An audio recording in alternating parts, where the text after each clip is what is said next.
everybody, and welcome to TLC Live as every Wednesday at 11 in the morning. I'm Andrea Gomez, and today I don't have Orlando Sanchez next to me. I have Orlando Sanchez in Montana, but next to me is my dear friend Cindy Garza, a friend from 20 plus years from back in the time in the news. Cindy, how are you? Good Right. I'm, morning. I'm great. How are you this morning? Good, good, good. Cindy Garza is a former reporter of KPRC Channel 2 and now is doing things with us sometimes in Yes. Texas Latino Conservatives. And today she's joined us, and you are sitting in Orlando's seat. I I know. don't know Big if shoes to that fill. I know. I know, but he's being a cowboy right now in Montana. Good morning, Mr. Sanchez. Having a good time in Montana because we are here with a horrible weather, dealing with flooding and a lot of rain the entire week. And I think you're having better time over there. Yeah, it looks great over there. Well, it just warmed up to 50 degrees, and I've been here since Saturday, and it's been sunshine and clear skies. However, you'll be happy to know that there's snow in the forecast Friday night and Saturday morning. Wow. All right, so you're gonna be there for 2 weeks, I guess. So I'm gonna be in the studio with Cindy, I guess. So and We'll just today, Yeah, you Yeah, guys are gonna exactly. you're We're gonna we're miss me. flooding over here in Houston, by the way. I'm really jealous right now. Well, yeah, well, it is what it is. Y'all I can come know. out here. There's plenty of mountains. we will, we Yeah, will, we will, we definitely. will very soon gonna Very soon. join you over there and have a little barbecue. Is that what they do in Montana? I've never been Orlando, but you've been inviting me for quite a long time. I need to take you up on it. Yeah, it's more like trout fishing, so we grill fish out here. Okay. Okay, great. I can handle that. So, end of the school year is around the corner. This year, this school year, it's been a very, very challenging time for the kids, for the teachers, for the parents, for everybody, for us, Yeah, dealing with it's been a crazy. pandemic, online kids, staying at home, and a lot of changes that we never faced before. And that's Right. why today topic is education, and we're gonna introduce our dear guest. His name is Dr. Bobby Lopez. He is the CEO of Bob Hope School over there in Port Arthur, and he was with Orlando last week when Orlando went to, I guess it was last Wednesday that you went to Right. Port Arthur to give a speech over there. So, welcome, Dr. Bobby Lopez. How are you, Dr. Lopez? You can hear us? You mute yourself. Unmute yourself. Dr. Lopez, you mute yourself. So you need to mute yourself for us to be able to hear you. Can you hear us? I think we lost him. Okay. Well, in Okay, the Orlando, meantime, tell us a let little me bit just of What's when that? you met Dr. Lopez last week. yeah, a couple of about 10 days ago, I was invited to speak to the Rotary Club out in the Port Arthur area, and Bobby was the one that invited me. I had not had a chance to meet him, but I found out that he runs several charter schools. He's the CEO of several charter schools called the Hope School, named after Bob Hope, and they're doing great work out there.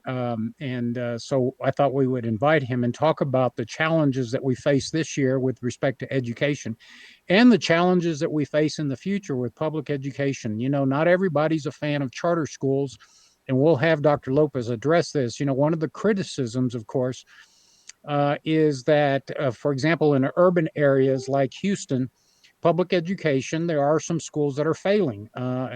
Houston is under the watchful eye of the Texas Education Agency because HISD has been such a disaster, and there are 4 or 5 schools, maybe half a dozen schools in the Houston area, which have received failing grades over the last several years. And that's unfortunate for the taxpayers. It's unfortunate for the children. And it's certainly unfortunate for the future of the state of Texas because that's our workforce. So, one of the debates that's been raging for several decades is giving vouchers to parents, charter schools, creating competition, shutting down underperforming or failing schools. And these are all options that have been on the table for a long, long time. Now, charter schools, not everybody likes them. One of the criticisms is that charter schools get to pick the cream de la crop. In other words, they get to pick the best students with the most involved parents. and therefore they have great statistics. Their kids go off to college, they have high marks, they have very low dropout rates.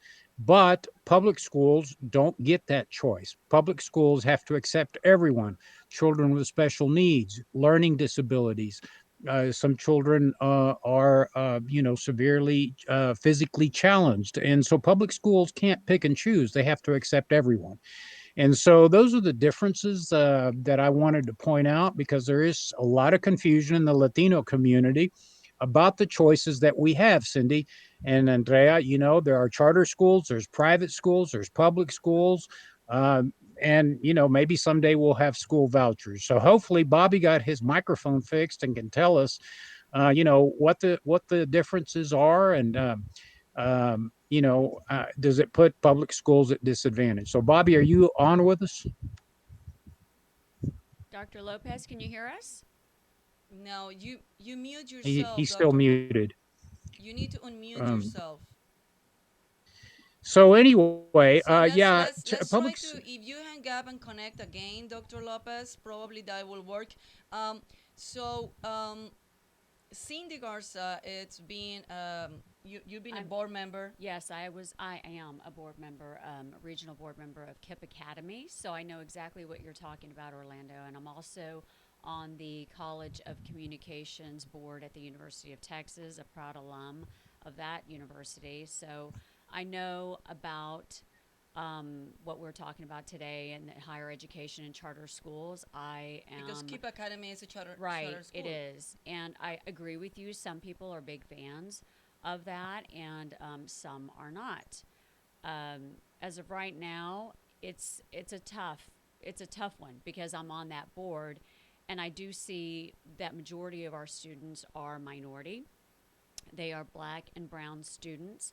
A lot of them do go on to Princeton, Harvard, University of Texas, A&M. I mean, they are well-rounded children. However, um, one of the things that we talked about, in fact, I was just in a board meeting with a lot of the students last a couple of weeks ago. One of the things they mentioned was that when they came out and graduated from KIP Academy, and they went to Cambridge and they went to Princeton and they went to Harvard, that it was quite a culture shock because majority of the students at those universities were white. They were not brown, they were not black. Now I realize that this is not something that is the topic today, but I think that maybe that is good to To send address, out there, yeah. yeah, and talk about because it's quite a culture shock for them. Dr. Yeah. Lopez, Well, you can hear us now. I think we have you back. Dr. Lopez? Can you hear me now? Okay, Oh, yes, we yes. can. good. Thank you. Right. So now we have you. So Dr. Lopez, Yes. I don't know if you were hearing us in the entire time. Yes, I did. Okay, so Orlando was talking about when he went down to Port Arthur, but I was reading your biography, and I want to, of course, you introduce yourself and tell us a little bit about you. But you were part of the HIZ, and you went to U of H. So tell us a little Hmm. bit about you and your background in education. Sure. I have been in education for over 30 years. Started in the Houston Independent School District and then went on to various different positions. Eventually, in the year 2000, I started at AMA there in Houston as a superintendent. And I was really intrigued by the concept of charter schools. I felt that, we make choices for everything. We make choices when we purchase houses, cars, clothing, everything. But really, we weren't giving kids a choice for their education. And, it's important to note, and as Cindy was saying, we are getting kids here in this community to be able to go on to be accepted to UT, A&M, all these large universities. We even got one, recently a student accepted into Stanford. So we feel we've kind of cracked the ceiling to get these kids to be able to make big, major contributions. When you look at the population of kids in Texas, Texas right now has a population of 52.4% Hispanic kids in the public school system. 52.4%.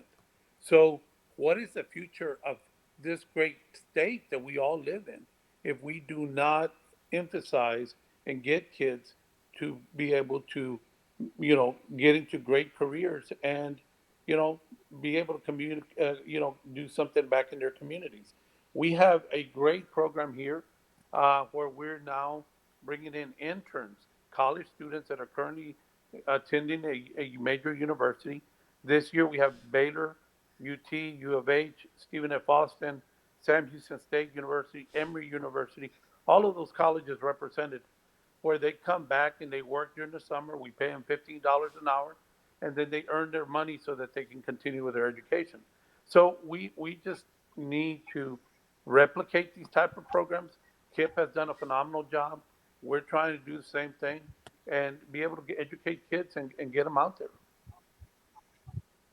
I have a Dr. question Lopez, I for have a you. couple of questions for you. I don't know if you heard the first part of my comments, but you just talked Yeah. about um, one of the criticisms, of course, is that teachers, have to go through school. Many get their masters, some get their PhDs, as you have, and that they have a lot of training and education. One of the criticisms from the teachers' unions and the public schools is that these college kids don't know pedagogy. They don't study it. They may be a political science major, a geography major, or a mathematics major, but they don't know anything about education.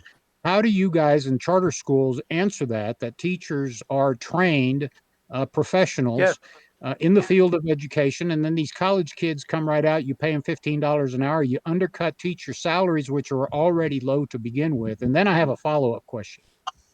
A lot of Yes. questions. So let me just say, you know, Bob Hope School really does a great job at training. Because let me just tell you, at the elementary levels, both elementary schools that we have here, we do Montessori and dual language. You're not going to find colleges right now doing training on Montessori. So we have to take that on. We train the teachers, and we always tell. It's interesting. We always tell people we prefer someone that comes in to our school district without any experience because it's easier to train them that way than to have them say, "Well, this is the way we used to do it over here." And the other thing that we say is, "Look, if you have a failing school, maybe that's great. You can bring the ideas. But if you have a high flying school, high flying charter, that's what we consider ourselves. Then we want to train you so that you can be able to do what we're doing and continue that process. So we have an excellent program.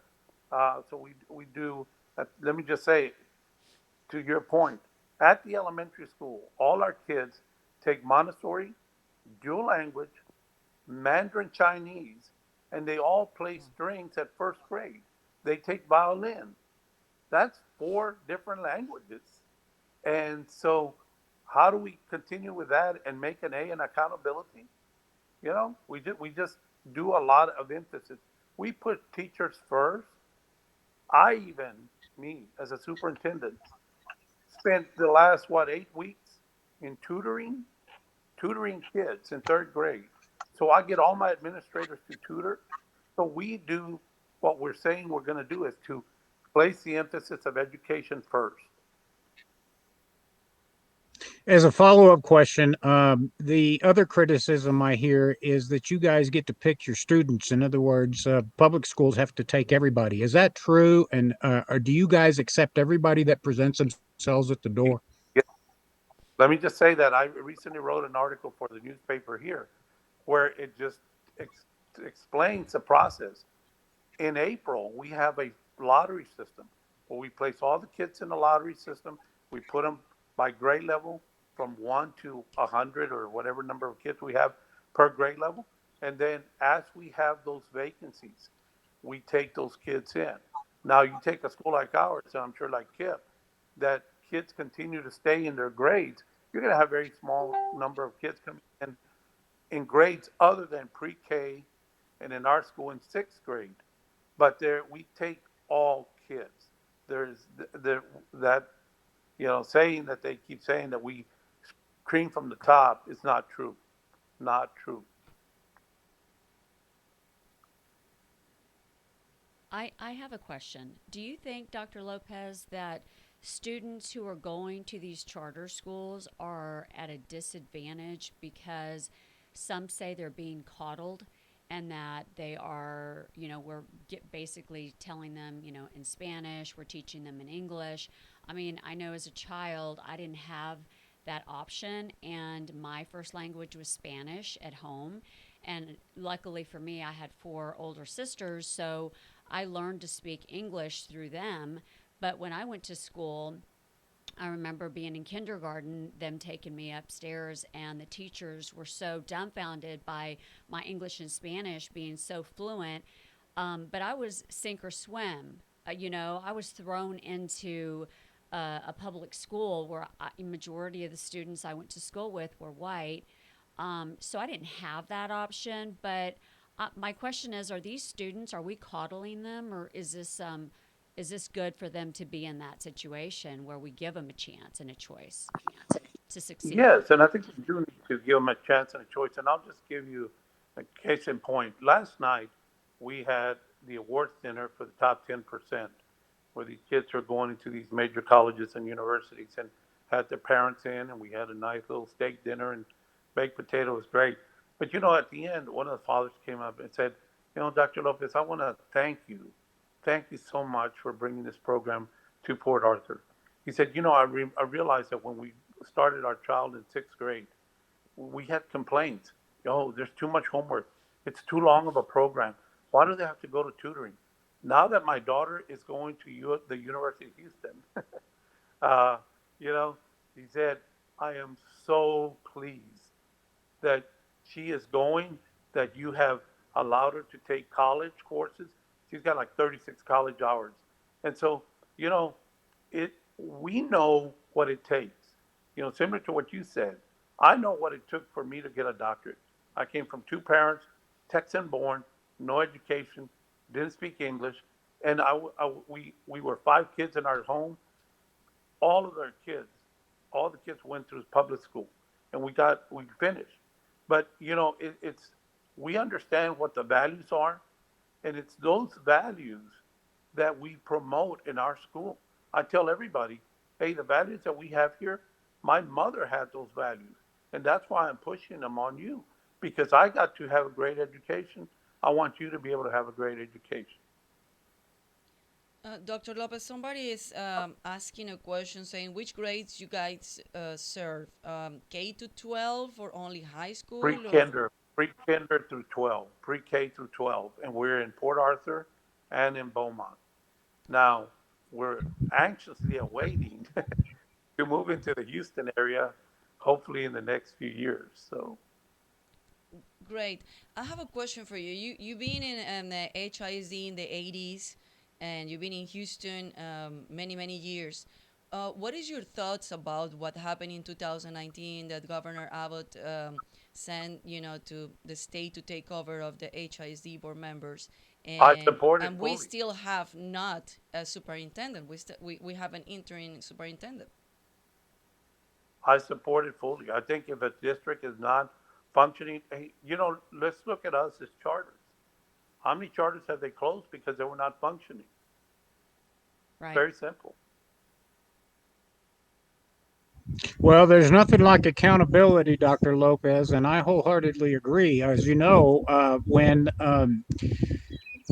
Dr. Marath came in and told the school board that the state was going to take over, the school board, the Houston Independent School District, filed a lawsuit. And of course, now it's stuck in the civil courts. It'll probably go through the whole appellate system.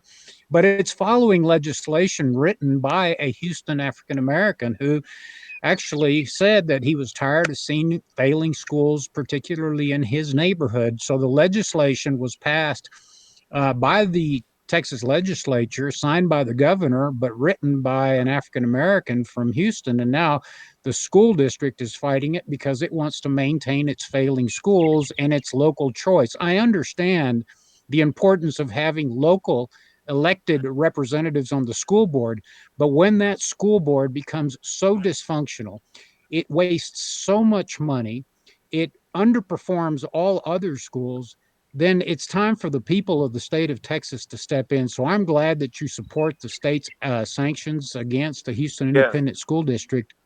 And I support think it it's fully. important, as I said earlier, for students, for parents, and for the taxpayers, and for the future of the state of Texas. Yes, and again, you know, we have a phenomenal program, and it's kids keeping kids off the streets. Our program starts at 8:15. It ends at 4:30. Then we go to tutoring after school. Then we have tutorings on Saturday. We have sports that our kids participate in. There's just a lot of opportunity for kids to be involved. And let me just say, in the high schools, and this is a thing that we all need to recognize. Low income kids or economically disadvantaged kids doesn't mean the kid will not function. You take KIPP, look at all the places that they're sending their colleges, the kids to college. We're doing the same thing. We have SAT camps that we start when they're in 10th grade. We do 2 weeks in the fall, 2 weeks in the summer, then the 11th grade, then 11th grade again, then 12th grade. By the time they take 12th grade, they're doing phenomenal work on the SAT. We do TSI camps. TSI is the college entrance exam. We start that in 8th grade. Then we do it over 8th grade summer. Then when they get to 9th grade, we start them in biology and algebra in college. I mean, that's unheard of. And but it's all for one group of kids, and that's our kids. You know, we have a waiting list of about 1,000 kids, but the waiting list, we can only have so many kids in our school, and there's definitely a need for more charters throughout all communities. I totally agree with you, Dr. Lopez.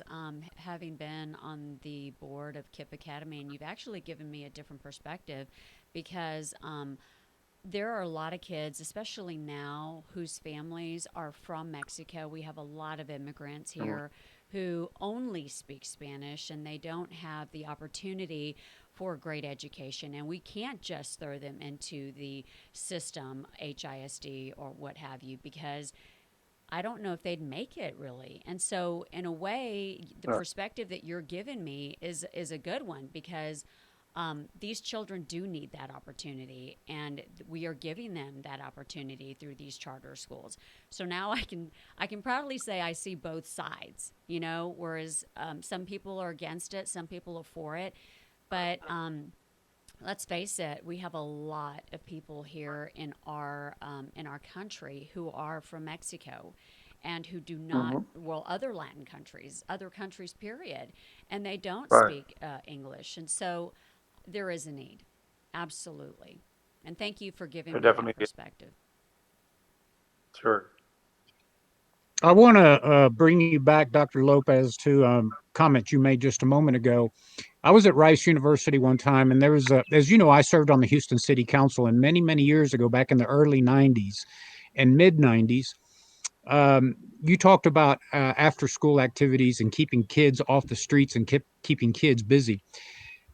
Uh, in the '90s, they tried what was called, at least in the public parks in Houston, what was euphemistically called midnight basketball. But essentially, they were opening up recreation centers for young children whose parents may have two jobs or, were latchkey kids, as they say, to have somewhere to go to do some homework, to get some tutoring, and then perhaps play some recreational activities. A lot of times, unfortunately, conservatives are tagged with being anti midnight basketball or even something else you brought up, which is early childhood education. Uh, I'm of a different opinion. I think that families with low income, limited resources, deserve some help, some facility where the children can be tutored, that they can focus on homework, that they can have some quiet time, that they have access to a Wi-Fi or the internet, and that they might be able to play some sports afterward. God knows that with type 2 diabetes in the state of Texas is out of control. But Yeah. beyond that, I was at Rice University one time and I heard one of the professors over there talk about how low income children's vocabulary is more than 3 to 5,000 words deficient compared to families of higher income. In other words, parents who have a better education. The children of low income parents don't have the ability to hear their parents use an extensive vocabulary. And they talked about the importance of preschool education, pre K education, and it became quite controversial. Unfortunately, a lot of conservatives didn't want to invest in preschool education. How important do you believe pre K is for kids of low income parents? Let me just say, I recently was looking at a chart that came from TA, and it was showing kids that were below grade level in second grade. So it had a chart, right? They were maybe, let's say it's 100% of the kids that were behind grade level. By the time they got to fifth grade, only 4% of those kids were on grade level. That meant that 96 kids were never going to be on grade level, you know? And so going back to your point, we need to make an investment in the education of these kids far before they get into juvenile justice or trouble. I served on the board of uh, commission for juvenile justice here in Texas, and it was sad the rise of kids that were going into the judicial system and getting in trouble with the courts were predominantly Hispanic, and so we need to invest correctly and smartly and invest in the education of young children. You know, we have a tendency to reflect a lot on one piece of data, and that's that a child's brain starts to close by the time he's in 5 years of age, by the time he's in kinder. And by the time, I mean by close, it means that you have a great opportunity. He's like a sponge to learn everything in the world. That's why we have the different languages, because we're trying to keep that window open while we continue the kid through the process of elementary school. And so if we could definitely invest in the young children. Right now, as of today, am looking at a grant that targets kids from the age of 7 weeks old to 3 years of age with books so that they can be able to read at home. This is the first time I've ever seen such a grant from TEA. But we need to invest smartly. Now, it's not, and I'm really worried about all the ESSER funding that's going to hit daycares because I do not think it's going to be the smart thing to do. I think what they need to do is invest in schools that can open daycares, do know what they're doing. Uh, so it's just you just have to be careful. I mean, I'm not for just throwing money out, especially my pocketbook. I don't want to send any more money. But the point is that it's okay if it's going to be spent wisely and invested in the young children in a fashion where we can see some difference. I agree. We have a question, Dr. Lopez, from a viewer. He's a Latin conservative, and he says, as a conservative, I am for more and better education for our children. I just ask for teaching, not indoctrination. He continues to say, how can Houston area professionals help? Can we help get the next charter schools? And let me follow that up, Dr. Lopez, because a lot of our viewers don't understand that there's a, you know, they're talking about the cancel culture. They're talking about rewriting history. They're talking about the 1619 project. I'm a big fan of history. I'm no expert in history, but I like history. I like the facts. Those are important. I don't want them tainted by one side or another. That they talk about one ethnicity over another, one race over another, one nationality over another. I think the beautiful thing about the United States and this great country we live in is our ability to meld together people from every corner of the world. We celebrate the Czech food in certain areas of the state of Texas. We celebrate, Oktoberfest, which is a German-based celebration. We celebrate Cinco de Mayo, which even the Mexicans don't celebrate, but it's a day of celebrating the culture and the food. You know, we celebrate Fiestas Patrias of all the Latin American countries. We have the Italian festival in Houston. We have the Greek festival in Houston.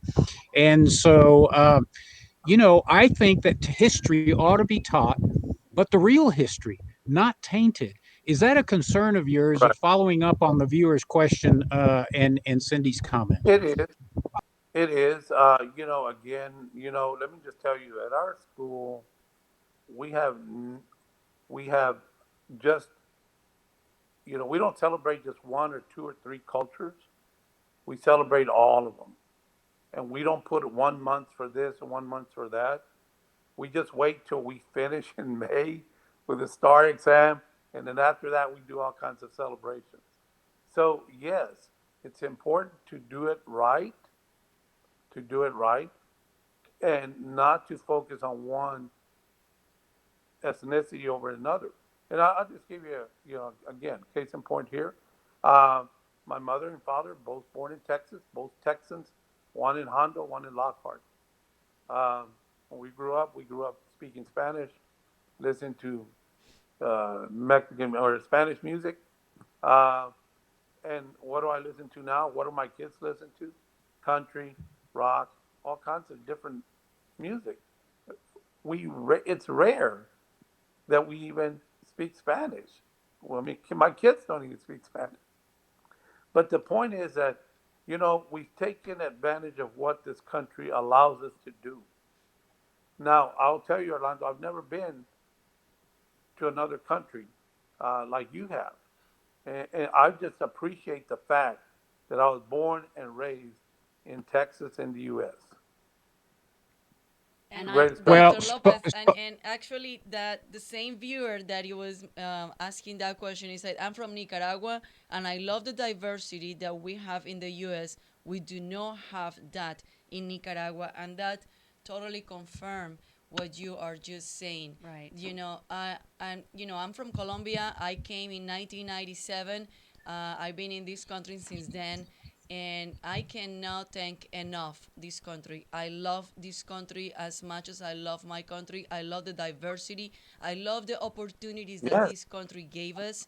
And I didn't went to school in this country, but my kids were born here. They're going to school here. They are in private school, they're not in a public school, and I see the big difference between the public and the private school. I went all my life to private school because that's how you do it in my country. We don't have the benefits and all of these beautiful things that this country give to everybody, because they open doors to everybody and they accept everybody from everywhere. They don't ask questions. They just give education to everybody. But definitely, it's many things that we need to do, not only in the government, but as parents and as a community, for the education in this country. And my question now to you is, after living these challenging times during 2020 and 21, we still difficulties in the taking the kids with this pandemic and technology, and you were talking about the underserved community and the low income families, that they were facing a lot of challenge with technology because they have to go online pretty much the entire year. So, what is the plan for you guys, and what do you think it should Sure. be the plan for all the public Sure. system to solve or prevent this situation again? Yeah. And let me start by telling you that there used to be a myth that the the differences between the have and have nots in this country, that there was a void there for technology. And many people would say, man, if we could only get those economically disadvantaged kids with a laptop at home, we could get internet to them, man, we would really make a difference. Well, this year we have. We provided a laptop, Chromebook to every third grade to seniors. We provided iPads for every pre-K through second grade. And we provided hotspots. But we saw no difference in their education. What we failed to provide was an educated mom and dad,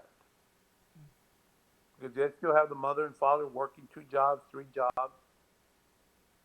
So we are anxious to get back face to face. We're going to do that on June the 14th when we come back to summer school, and we're going to hit it full time. We've already said the year's going to start full time, face to face. We're going to have after school programs, Saturday programs, tutorials, all of that. But it's going to be face to face. I have to Dr. commend you for Lopez, that. we want to go back real quick to a comment you made. I think you said your parents were from Hondo and Lockhart, and so you Yeah, are a Texan, or what I like to refer to as a Tejano. And Tejano. I want to take this opportunity to address an issue that I've seen over the course of the last couple of days. I don't know, Dr. Lopez, if you're aware, but Texas Latino Conservatives put together a prestigious group of Texas historians, and they authored a resolution that was introduced in the Texas House of Representatives and has 6 co-sponsors already. And it actually passed the Texas House, and it's going over to the Senate. And it's to declare Tejano Day in Texas. And one of the comments that I've been reading on Facebook is, well, why don't we have an American Day? Or when are we going to celebrate Germans? And, it's a little disturbing because as long as I've lived in this country as an immigrant, I've enjoyed, as I mentioned earlier, the Greek festival. We have big parades around this country about the Irish holiday of the Shamrock and everything that represents the Irish culture. We have Worst Fest, in Houston. I remember in October we always had the Worst Fest, and so we have Mm-hmm. celebrations. During the Christmas period, we also have the holiday that's celebrated in the African culture, and it was quite disturbing to see people, take issue with that. One of the things that we want to do is historically, in my opinion, historically, I think the contributions of Tejanos, and Tejanos includes everybody, which were African Americans, they were Spaniards that came here from the Canary Islands, there were the Mexicans that lived on this side of the Rio Grande, there were African Americans that fought that were also considered Tejanos. If you read the resolution, which we have online, it honors everybody. A Tejano is not just a Mexican, but the Mexican culture here in Texas do like to refer to themselves as Tejanos. We also celebrate Tejano music in Texas, which is very big, especially out in the San Antonio area. Yeah. And so I'm a little troubled by the fact that some folks that consider themselves conservatives take umbrage at the fact that we're considering a piece of legislation which would celebrate Tejano Day in Texas. Again, I want to repeat, I'm for the real history. And I believe, as do many of our friends, that Tejanos played a key role in the independence and the celebration and the independence of Texas. Would you agree with that as a native I Tejano? would definitely, I would definitely agree with it. I would definitely agree.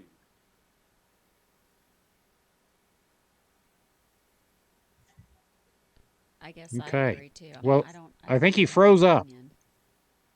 Oh, I'm sorry. I agree. Okay, good. Well, we have your audio. We're just having a hard time with your. Yeah. There Yeah, you go. well, You're back. everybody Okay, from great. different parts, everybody from different parts. So, but no, um, well, Dr. Lopez, definitely you're doing a great job over there in Port Arthur, and now Beaumont that you were mentioned. And when we can Mhm. see things happening in Houston with your school. Well, again, it's all up to the state, because I think we'll have a much greater opportunity to go into the district when there is a different board there, one that can see that uh, kids need to have options. And so, as soon as that hopefully takes place, we'll be able to go in there and because our contract would have to be with the school board. Dr. Lopez, real quick, because you've brought up an interesting point that I'm very interested in, and I really don't have any idea how it works. By statute, is there a limited number of charter schools that can be chartered, so to speak? In other words, can anyone just Yes, apply and open a charter school, or is there a limit to them? there is a limit, unfortunately. Um, and it's interesting that there probably, if you take all the failing schools, put all the children in one bucket, um, that's far more kids that are probably in the charter schools. So there definitely needs to be a push for more charters. Now, we as a school can open campuses, and that's okay. But if somebody else wanted to come in and open a new charter, there are very limited opportunities. Another thing Okay, is, and speaking of that, real quick, Andrea, let me just jump in. Dr. Lopez, you've probably been following the legislature because you know they affect you and your charter schools. Can you just give us a few of the highlights and some of the challenges that are being faced by the legislature with respect to education? Sure. Well, the biggest one is the choice. I mean, where we have to, if you have a leased property, you're supposed to be paying taxes where the public school doesn't. So that is one of the things that we're trying to fight, and I think it's going well now. Um, we have been very fortunate. Let me just say, this legislative session has not been so much anti-charter as the previous ones. So right now we're lucky that we kind of just going through the legislature and it's moving well, but we don't see any really damaging effects other than that one. Okay, and one last question, and I'm going to let Andrea and Cindy jump in, but I'm just fascinated by this whole issue of public school choice, of charter schools.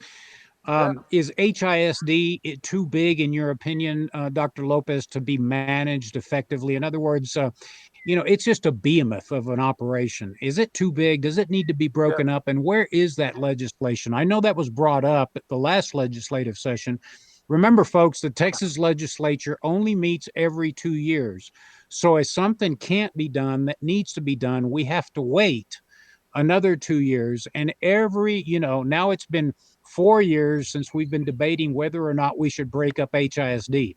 It's obviously not going to get done this year, so we're going to have to wait for the next legislative session, which means now it's been 6 years since the debate started. But in your opinion, Dr. Lopez, is the school district too big in Houston to operate efficiently?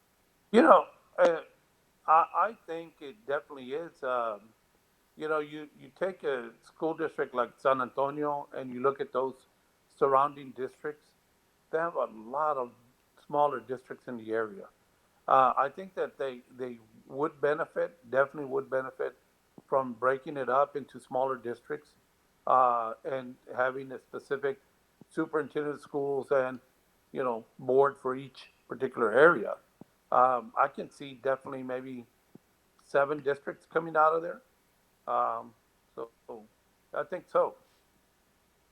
How long does that take? Obviously, if the legislature only meets every 2 years, and the only disadvantage are the children.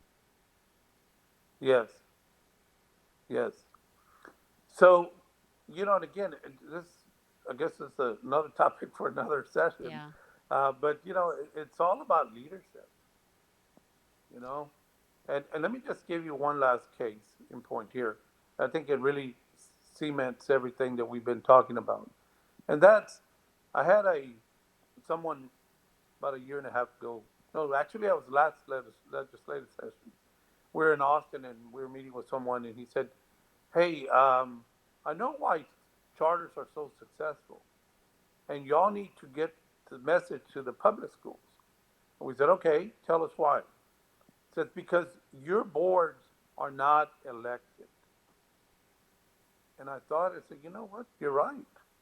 But how do I go to Port Arthur, back to Port their board at Port Arthur ISD or Beaumont that they should not have an elected board?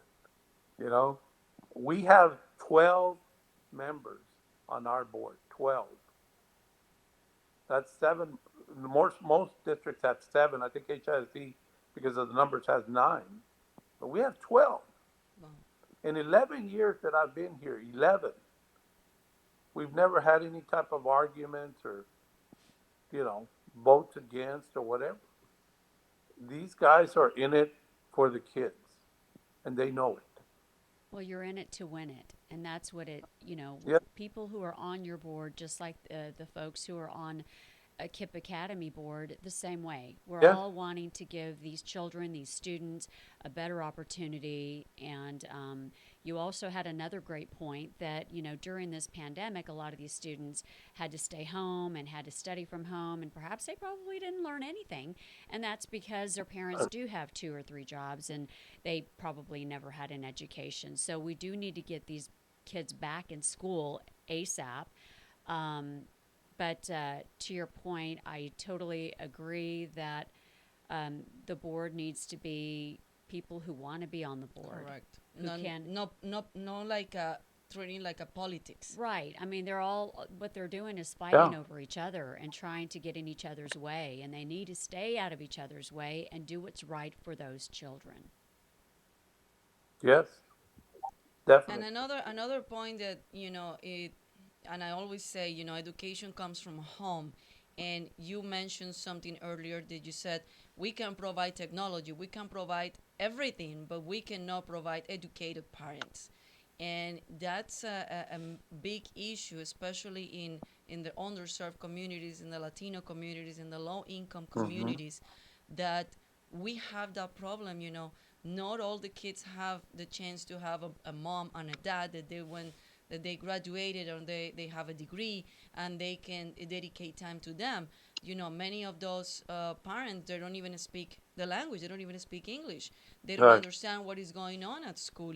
And the school, I know they're trying to have bilingual people to explain to them what is going on, to have a parent meetings and things like that.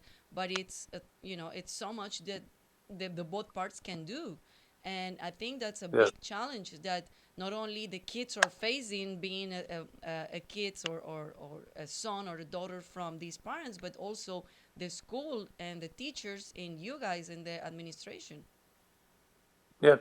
So one of the things that I go back many years ago, I wrote an article um, that I felt that in low economically disadvantaged areas, that we as a school, now we have choices. I mean, I have a choice to work at Bob Hope, but those people that elect to work in low socioeconomic neighborhoods, we need to take the idea that we're going to be the surrogate parents as a school. Now, again, the investment that I feel, I mean, right now it's beautiful because we've seen so many college graduates. We had one from Lamar this past week that she's doing phenomenal. Got it in economics and finance. Even and through my assistance was able to get a internship at one of the local banks here. But the point is that, you know, if people see it as an investment in the future of tomorrow, then that is phenomenal. This young lady, again, poor parents, but now she's going to be able to help the parents, help herself, and she's got three more kids coming behind her, three more siblings. So all of those are seeing what we have done here at our school to be able to push her through, to graduate her, to help her. That she's done phenomenal. She graduated in 3 years instead of four because of the college she had that she earned while she was at our school. So that investment is going to go farther than any other investment anybody else can make. Hey, Totally Dr. agree. Lopez, real quick question because it raises my curiosity. I know that Cindy and Andrea are too young to remember who Bob Hope was, but why Bob Hope? Why is the charter I school know named Bob Bob Hope? Hope. Yeah. So our Hewin, we started. Our charter holder is the Hewin Center. The Hewin Center used to be a program for physically challenged kids. This was many years ago before special education laws required schools to serve those kids. So We had a center here. Bob Hope was working for Texaco, or he was a spokesman for Texaco. He happened to be in the area. Someone told him, or see, I believe he saw one of the children speaking at an event, asking again for donations. He came to the center, and from then he said, "Hey, I want to do whatever I need to do to be able to have help y'all." He would have golf tournaments, and he would have come up here and speak to different groups, and so it was all about fundraising. And so then we kept the name, and then when we started the charter school, we just named it as Bob Hope. That's an excellent story. Well, thank you for sharing it. And Dr. Lopez, first of all, I want to say it was an honor to meet you. I am so proud of you as a Tejano, as a native Texan, as the University of Houston, Cindy, a University of Houston graduate. But you've done tremendous things. You've helped that Port Arthur community in so many ways. I bet so many kids are just thankful for you, for your board, for your educators. Y'all are doing a Yeah, phenomenal job. And unfortunately, for the failing schools in Houston that continue to fail because our school board wants to continue that failing policy, Fort Arthur's a little far away, but hopefully you'll be able to move some of your charters into the Houston area and afford these children and yes, their parents, and certainly the taxpayers of Texas, the opportunity to continue educating the droves of wonderful kids that you've been educating over the years.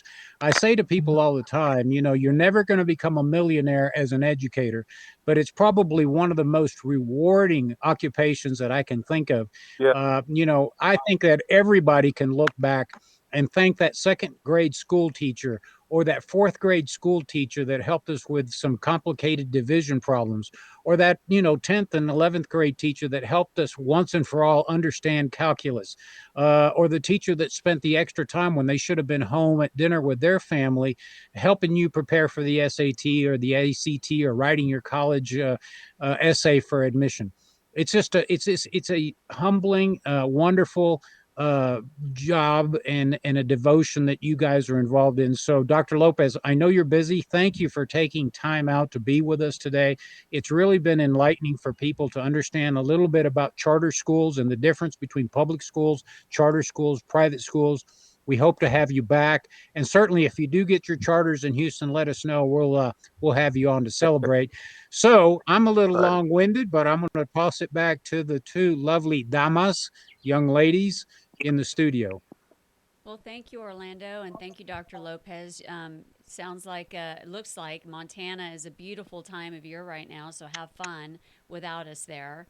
And Dr. Lopez, it's been great hearing from you, and I concur with Orlando. You're doing a great job for your students and your community. I welcome your charter in Houston, as I do believe that there is a huge need for that. And Andrea, what do you think about all of this? And if you need a future board member for the Sure. for For the Bob charter Hope. for Bob Hope, Yeah, consider Cindy that she already have experience on yeah. that. So let me Thank just you. add before I leave, I really appreciate all the work y'all do throughout the state. I think that there's, as Tejanos and as Hispanics, we need to continue to push for more conservative, leaders, and we definitely have them. Uh, Again, the young lady I was just telling you about that graduated from Lamar, she was telling me, "Hey, I seem to be thinking your way," and I said, "What's that way?" She said, "The conservative way."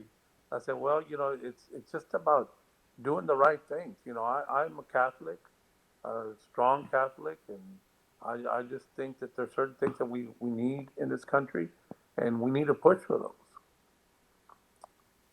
So thank Definitely, you. Couldn't agree more, absolutely. Dr. Lopez. That's why I salute you and the work that you've been doing, because you have been truly educating children and not indoctrinating. And that's my biggest pet peeve, is that Sure. our education system has become an indoctrination to the detriment of our country. And while I do like celebrating different cultures and real history, and that's why we're so involved with creating Tejano Day in Texas, honoring the real history of the state of Texas, I do not want indoctrination of our children. And so I thank you for your comments about our PAC and our limited liability corporation, which is a 501c4. We don't get involved in politics, but we certainly want to make sure that Texans and vote their values, especially the Hispanic community, because for what we've been seeing here in the state of Texas is not a good trend for us. We have a lot of faux Latinos like Francis Robert O'Rourke, who is, sharing some pretty bad ideas among our young children. And so that's why we're here, is to tell the truth and to educate them, and simply to ask them to vote their values when they reach 18. And to the extent that you're educating and not indoctrinating, we honor you and we salute you. Concur. Thank you, Thank you. Dr. Muchas Lopez. gracias, Doctor López. Nos vemos pronto. Bye. Bye bye. Bye Bye. bye. Well, Orlando, great show from that view. It looks like you have a green screen and you just put it in a paradise behind, but I know it's real. Well, interesting story. So that peak right over my shoulder is called Emigrant Peak. In 1965, a bomber crew from Dyess Air Force Base in Texas was on a mission, and somehow or another, I guess they must have lost track of altitude or they had some malfunction. But anyway, the plane wreck is still up there. It's never come down. And so last year they built a memorial to the crew. I think it was a crew of four. And so it, as a former Air Force member, that peak, Emigrant Peak, holds some sentimental value for me. But anyway, it is a beautiful day out here. Certainly, if you're ever up in this neck of the woods, come by and see us. As I tell everybody, Cindy and Andrea, mi casa es tu casa. So whenever you guys want to come up, we'd love to have you up. I know, tenemos que ir. Yes. And before we leave, Orlando, also Governor Greg Abbott announced 20 hours ago that mask is mandatory. No mask mandatory. Yeah, no no mask masks. mandatory at the public schools. And the public schools has till June 4 to just, take over that. That's it. No more mask. And as Dr. Lopez was saying, we need to bring the kids to the school. We need to teach them at school, because definitely it's proved that, online can have certain advantage, but they need to be at school. And if it's no mask and everybody, now the numbers of the COVID-19 cases went low in Texas. So we need to bring the kids back to school and no mask for them. I agree, Andrea. No more big government, no more indoctrination. So we're out of time. I'll see you guys next week. Cindy, thank you for filling in. You did a marvelous job. You're certainly far more attractive than I am, but unfortunately, I will be in that seat. I will be back in that seat when I get back. So, anyway, enjoy the rest of your week, guys, and I look forward to seeing you guys again next week. Okay. Okay, Thank Orlando, you. thank you so much. See you later. Have fun. I don't know how we're gonna enjoy this weather. I That is gonna be know. the rest of the week. It's gonna be horrible, but a I lot of know. flooding. So, and also the hurricane season is coming June 1st till November 30th.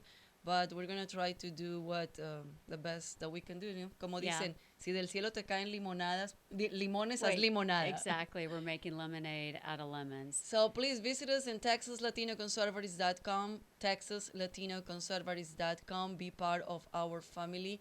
Help us to help. Remember to become a member. It's only $35 per year. Only $35. And we can do so much with that.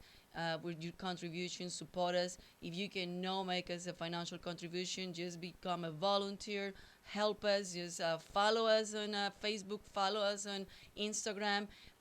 Just like us and also share this live that we do every Wednesday, TLC live. But help us to grow this community and for sure to conserve our conservative values here in Texas. Cindy, thank you so much. Gracias, you. amiga, de verdad. Igualmente, As gracias. Orlando said, hiciste un trabajo increíble. Así como que no pasaron los años de cuando estabas en televisión ahora. No, Like it didn't, there's nothing happened. Like no, es porque tengo mi amiga aquí. we did a great team. Yeah, Well, we've thank known you each so other much. for a very long time, so it makes it easy. We're back on the streets again. Yeah, hopefully you can be here with us more often. Right. And thank you so much, everybody, for joining us today. And stay tuned next Wednesday, TLC Live, as always, and TexasLatinoConservatives.com. Nos vemos pronto. Chao, chao. Gracias.